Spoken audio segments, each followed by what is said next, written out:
Bharat EU FTA deal पर कांग्रेस की PM Modi Piyush Goyal ने की बोलती बंद।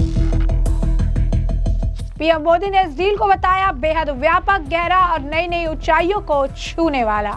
27 देशों के साथ हुआ ये समझौता हमारे देश के मछुआरे, हमारे देश के किसान, हमारे देश के युवान, सर्विस सेक्टर में जो लोग विश्व में अलग अलग जगह पे जाने के उत्सुक हैं, उनके लिए बहुत बड़े अवसर लेकर के आ रहा है। पीयूष गोयल बोले खुद कुछ नहीं कर सके और अब अंगूर खट्टे हैं।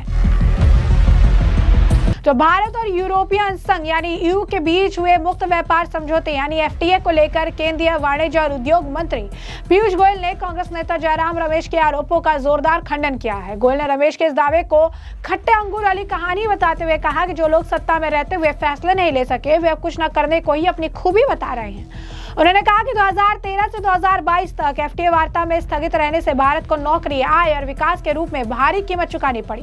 गोयल ने इस समझौते को एक ऐतिहासिक और दोनों पक्षों के लिए फायदेमंद आर्थिक सौदा बताया, जिससे भारत के लिए विकास और रोजगार के बड़े अवसर खुलेंगे। दरअसल जयराम रमेश ने एक एक्स पर पोस्ट में इस FTA को बहुत बढ़ा चढ़ाकर पेश किया गया है बताया था और व्यापक घाटा, कार्बन बॉर्डर जो है एडजस्टमेंट मैकेनिज्म, ऑटोमोबाइल, बौद्धिक संपदा और रिफाइंड फ्यूल एक्सपोर्ट जैसी चिंता को उठाया था।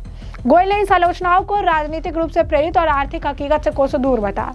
उन्होंने कहा कि जब पूरी दुनिया इसे मदर ऑफ डील्स कह रही है, तब इनके जो दोस्त को ये बढ़ा चढ़ाकर पेश किया लग रहा है। उन्होंने इस बात पर जोर दिया कि $25 ट्रिलियन के संयुक्त GDP, $11 ट्रिलियन के वैश्विक व्यापार और लगभग 2 अरब लोगों के साझा बाजार को नजरअंदाज नहीं किया जा सकता। कांग्रेस नेता जयराम रमेश ने भारत और यूरोपियन संघ के बीच हुए मुक्त व्यापार समझौते पर चिंता जताई थी। उन्होंने कहा था कि यह समझौता भारत की ओर से किसी भी व्यापार भागीदार को दिया गया सबसे बड़ा व्यापारिक खुलापन है। इससे EU से आने वाले सामानों पर 96% से अधिक निर्यात पर टैरिफ कम हो गया है। रमेश ने चेतावनी दी थी कि इससे EU के आयात दोगुना हो सकता है और भारत का व्यापार घाटा बढ़ सकता है।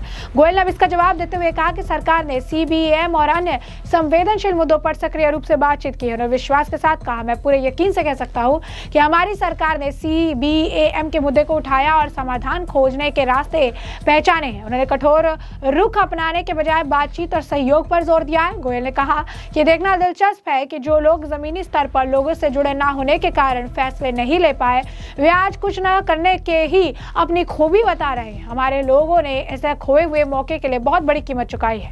हमारे देश ने कीमती नौकरियां, इनकम और ग्रोथ खो दिया। लोगों ने इस निष्क्रियता के लिए कई बार सही सजा दी है। उन्होंने कहा कि मुझे ये बात हैरान करती है कि जब पूरी दुनिया इसे मदर ऑफ डील्स कह रही है, तो मेरे दोस्त को लगता है कि ये बहुत ज्यादा बढ़ा चढ़ाकर बताया गया है। क्या $25 ट्रिलियन की कुल GDP और $11 ट्रिलियन का कुल ग्लोबल ट्रेड और 2 अरब लोगों का कॉमन मार्केट, भारत के 33 जो है डॉलर बिलियन के लेवल इंसेंटिव एक्सपोर्ट्स का पहले ही दिन 0 हो जाना, ये सब क्या बढ़ा चढ़ाकर बताया गया है। उन्होंने कहा कि यह भी दुर्भाग्यपूर्ण है कि मेरे दोस्त ने एक बुनियादी बात नजरअंदाज कर दी कि हम दोनों काफी हद तक एक दूसरे के पूरक अर्थव्यवस्थाएं हैं।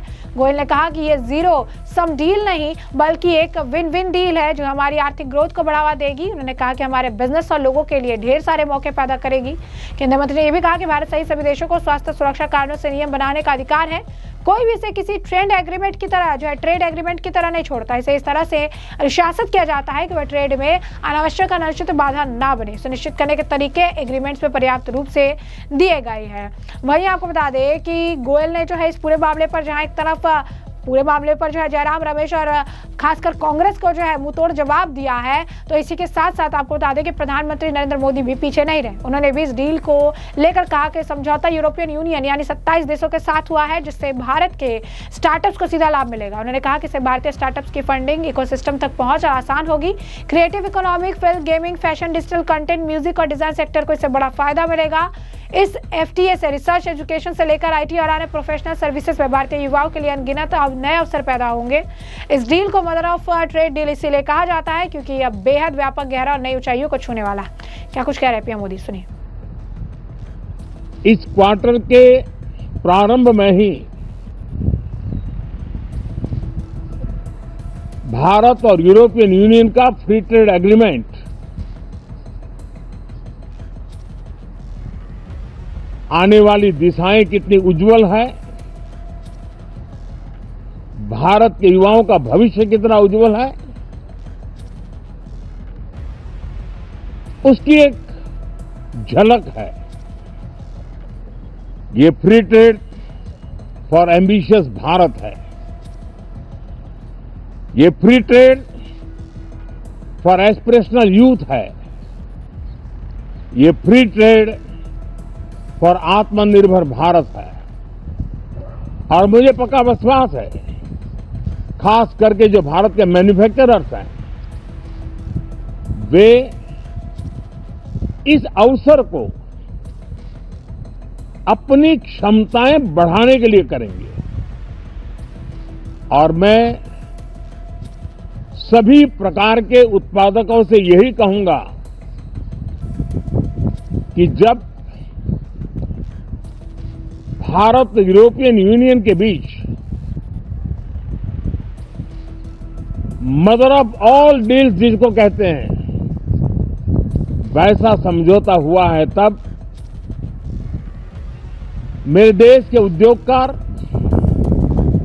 मेरे देश के मैन्युफैक्चरर्स अब तो बहुत बड़ा बाजार खुल गया। अब बहुत सस्ते में हमारा माल पहुंच जाएगा। इतने भाव से वो बैठे न रहे। ये एक अवसर है और इस अवसर का सबसे पहला मंत्र ये होता है कि हम क्वालिटी पर बल दें। हम अब जब बाजार खुल गया है तो उत्तम से उत्तम क्वालिटी लेकर के बाजार में जाएं। और अगर उत्तम से उत्तम क्वालिटी लेकर के जाते हैं तो हम यूरोपियन यूनियन के 27 देशों के खरीदारों के पैसे ही कमाते इतना नहीं, क्वालिटी के कारण से हम उनका दिल जीत लेते हैं और वो लंबे अरसे तक प्रभाव रहता है उसका, दशकों तक उसका प्रभाव रहता है। कंपनियों का ब्रांड देश के ब्रांड के साथ नए गौरव को प्रस्तावित कर देता है। और इसलिए 27 देशों के साथ हुआ ये समझौता हमारे देश के मछुआरे, हमारे देश के किसान, हमारे देश के युवान, सर्विस सेक्टर में जो लोग विश्व में अलग अलग जगह पे जाने के उत्सुक हैं, उनके लिए बहुत बड़े अवसर लेकर के आ रहा है। और मुझे पक्का विश्वास है, एक प्रकार से कॉन्फिडेंट, कॉम्पिटिटिव और प्रोडक्टिव भारत की दिशा में ये बहुत बड़ा कदम है। साथियों, देश का ध्यान बजट की तरफ होना बहुत स्वाभाविक है, लेकिन इस सरकार की ये पहचान रही है रिफॉर्म, परफॉर्म एंड ट्रांसफॉर्म। और अब तो हम रिफॉर्म एक्सप्रेस पर चल पड़े हैं, बहुत तेजी से चल पड़े हैं। और मैं संसद के भी सभी साथियों का आभार व्यक्त करता हूं कि इस रिफॉर्म एक्सप्रेस को गति देने में वे भी अपनी सकारात्मक शक्ति को लगा रहे हैं और उसके कारण रिफॉर्म एक्सप्रेस को भी लगातार गति मिल रही है। देश लॉन्ग टर्म पेंडिंग प्रॉब्लम्स अब उससे निकल करके लॉन्ग टर्म सॉल्यूशंस के मार्ग पर मजबूती के साथ कदम रख रहा है। और जब लॉन्ग टर्म सॉल्यूशंस होते हैं तब प्रेडिक्टेबिलिटी होती है, जो विश्व में एक भरोसा पैदा करती है।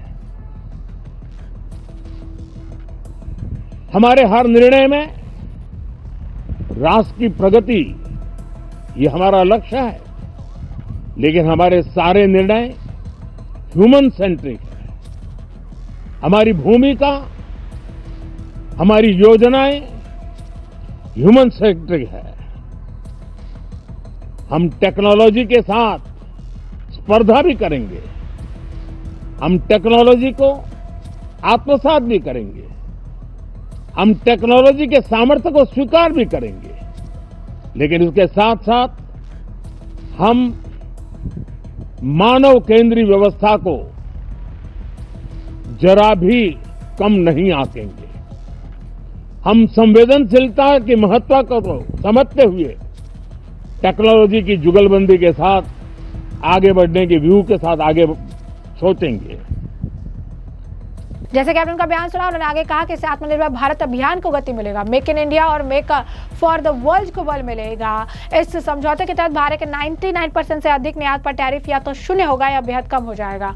इससे textile, leather, jewellery, footwear, engineer goods सहित MSMI सेक्टर को बड़ा लाभ मिलेगा।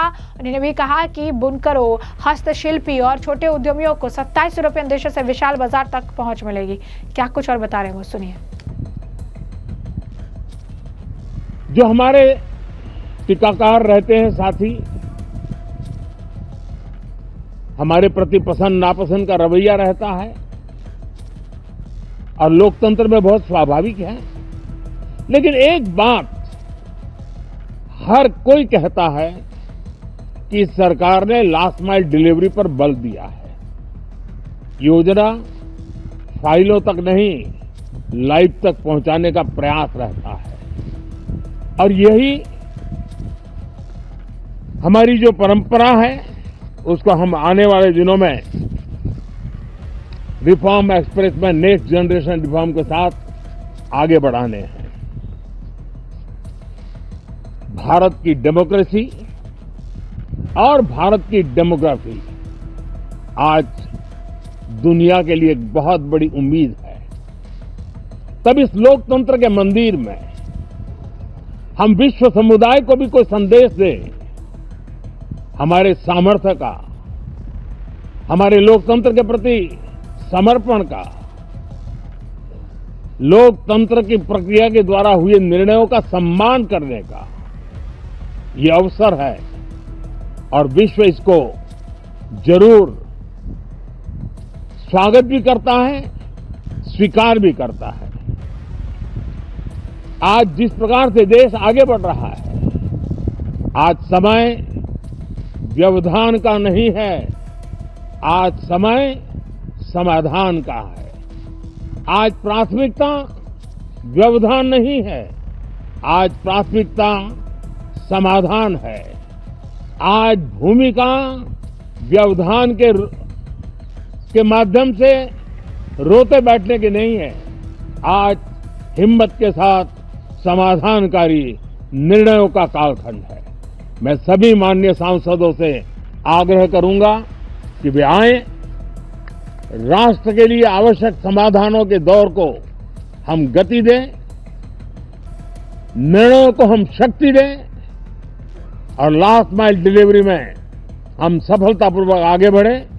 साथियों, आप सबका बहुत बहुत धन्यवाद, बहुत बहुत शुभकामनाएं। तो जैसे कि आपने उनका बयान सुना और हमने आपको जो पूरा मामला है विस्तार से बता दिया। इस पूरे मामले पर अब आपकी भी जो राय हो कमेंट सेक्शन में कमेंट करके जरूर से जरूर साझा करिएगा। धन्यवाद।